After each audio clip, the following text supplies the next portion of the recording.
ओम शांति। संसार में दो प्रकार के लोग हैं, विचारवान और बेचारे। बेचारा अर्थात विचारहीन। बेचारा क्यों? बेचारा क्यों बना? इसलिए कि विचारहीन हो गया। यदि अंदर में शक्तिशाली विचार हैं तो व्यक्ति बहुत शक्तिशाली है। विचार ही तो दुनिया की सबसे बड़ी शक्ति है। समाज में विपरीत माहौल क्यों है? मनुष्य सामाजिक प्राणी है। समाज के बिना उसका अस्तित्व ही नहीं।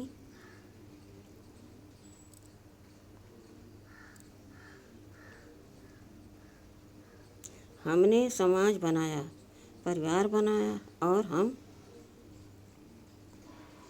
इकट्ठे रहने लगे। परिवार इसलिए बनाया गया था कि कुछ लोग मेरे होंगे जो समय पर मेरी मदद करेंगे, सुख देंगे। हम मिलकर काम करेंगे। एक बीमार होगा तो दूसरा सेवा करेगा।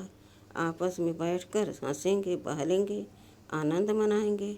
लेकिन आज उसी घर में, समाज में विपरीत माहौल क्यों? दलदल बदल जाएगा बल में। हम जानते हैं पानी और मिट्टी दोनों ही बहुत काम की चीज़ें हैं, परंतु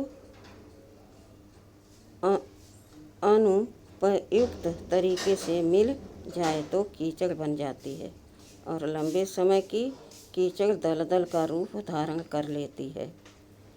दलदल में फंसा व्यक्ति निकलने के लिए जितने ज़्यादा हाथ पांव मारता है उतना अधिक धंसता जाता है। यदि कोई निकालने जाए तो उसका भी वही हाल होता है। इसी प्रकार प्रकृति और पुरुष आत्मा दोनों बहुत महान हैं। दोनों के सहयोग से श्रेष्ठ जीवन बनता है। परंतु जब पुरुष प्रकृति में आसक्त हो जाता है तो जीवन दलदल बन जाता है। आसक्ति को जीते बिना वह दलदल से बाहर निकल नहीं सकता।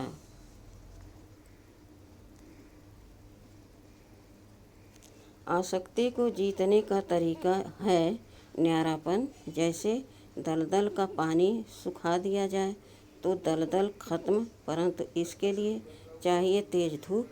इसी प्रकार घर, परिवार, समाज में रहते हुए व्यक्ति अनासक्त रहे, इसके लिए चाहिए ज्ञान सूर्य शिव बाबा की योगा अग्नि। ऐसा करने पर आसक्ति शक्ति में और दलदल बल में बदल जाएगा। सबसे बड़ा आश्चर्य, खुशी प्राप्त करने का आधार यही बल है जो देह के न्यारेपन से आता है।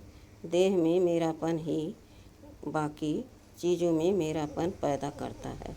यादगार शास्त्र महाभारत में प्रसंग है कि यक्ष ने युधिष्ठिर से पूछा, संसार का सबसे बड़ा आश्चर्य क्या है? तब युधिष्ठिर ने उत्तर दिया कि व्यक्ति प्रतिदिन जीवों को देह त्याग कर इस संसार से जाते हुए देखता है, फिर भी सोचता है कि मैं कभी नहीं मरूंगा। यही सबसे बड़ा आश्चर्य है। जिस व्यक्ति को यह याद रहता है कि मैं यात्री हूँ और मुझे जाना है, तो वह सबसे मिलकर चलता है। देह से न्यारा होकर व्यक्ति अपने मूल अस्तित्व के करीब आता है, अर्थात आत्म स्वरूप को पहचान कर उसमें टिका रहता है। वह अपने में रमण करते हुए अपने से बातें करता है और अपने आप के साथ असीम तृप्ति महसूस करता है।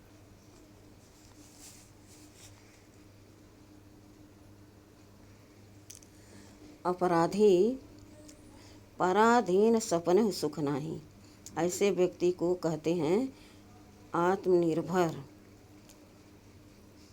ऐसे व्यक्ति को कहते हैं आत्मनिर्भर नहीं तो वो पर निर्भर रहता है और सोचता है इसके साथ उसके साथ बातें करूं, यह साथी चाहिए, वह साथी चाहिए, यह सहयोगी बने, वह सहयोगी बने।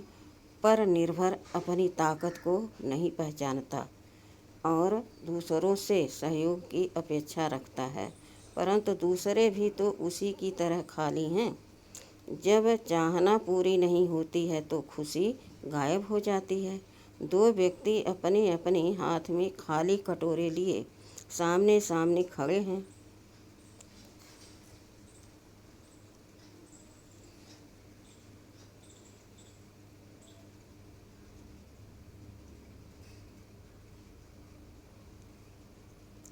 पहला कहता है, तुम कुछ डालो ना मेरे कटोरे में। दूसरा कहता है, नहीं, पहले तुम डालो ना। भाव अर्थ यह है कि हम दूसरे को कहते हैं कि पहले आप मेरा कहना मान लो, मुझे बहुत खुशी होगी। दूसरा कहता है, नहीं, पहले आप मेरा कहना मान लो, मुझे बहुत खुशी होगी। अब मेरी खुशी आप पर आधारित है और आपकी खुशी मुझ पर आधारित है।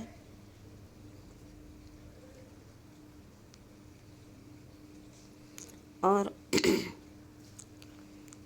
आप स्वतंत्र न मैं, दोनों बंधे हुए हैं, दोनों ही खुश नहीं हैं।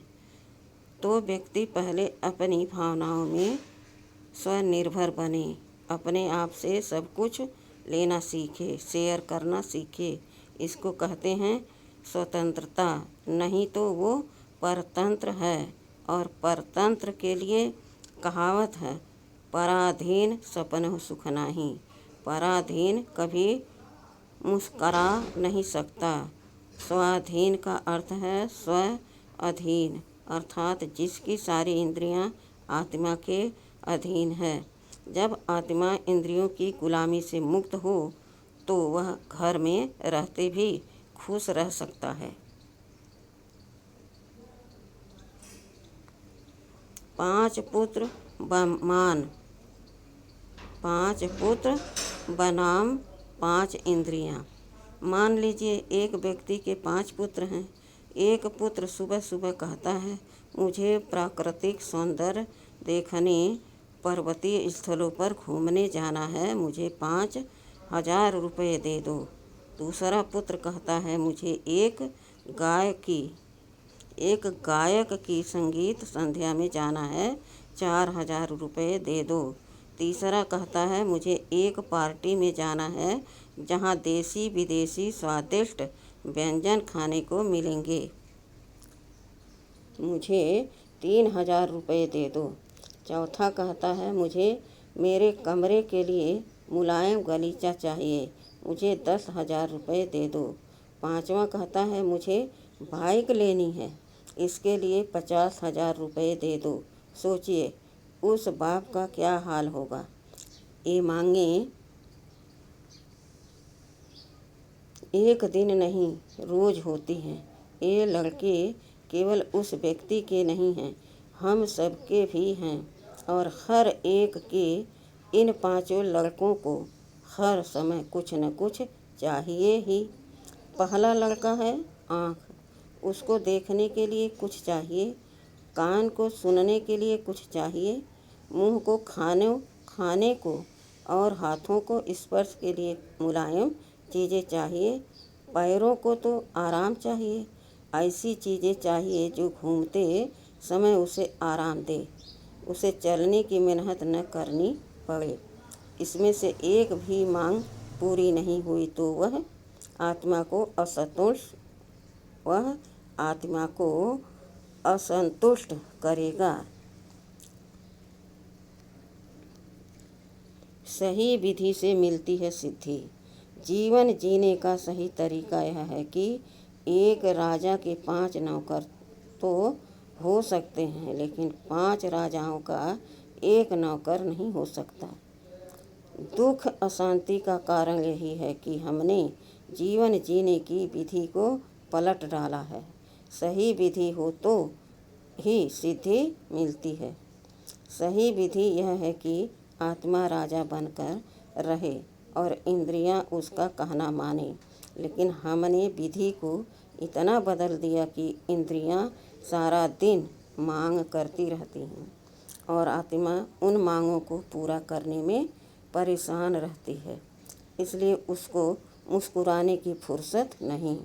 इंद्रियों की गुलामी में सारा दिन भागते दौड़ते गुजरता है और अंत में कहती है, मेरे हाथ में क्या आया। नौकर के हाथ में क्या आता है। अपनी सारी शक्ति लगाकर कई मालिकों की चाकरी करने के बाद भी नौकर को मिलता क्या है। आत्मा जीवन भर इतनी मेहनत करने के बाद भी अंत में खालीपन अनुभव करती है। अंत में उसके मुख से निकलता है कि मैंने तो जिंदगी यूं ही खो दी।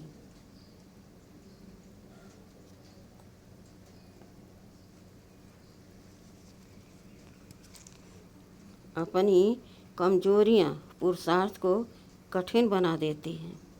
अपनी कमजोरियां पुरुषार्थ को कठिन बना देती हैं।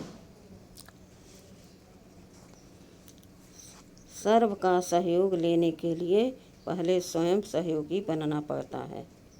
सर्व का सहयोग लेने के लिए पहले स्वयं सहयोगी बनना पड़ता है। अच्छा, ओम शांति।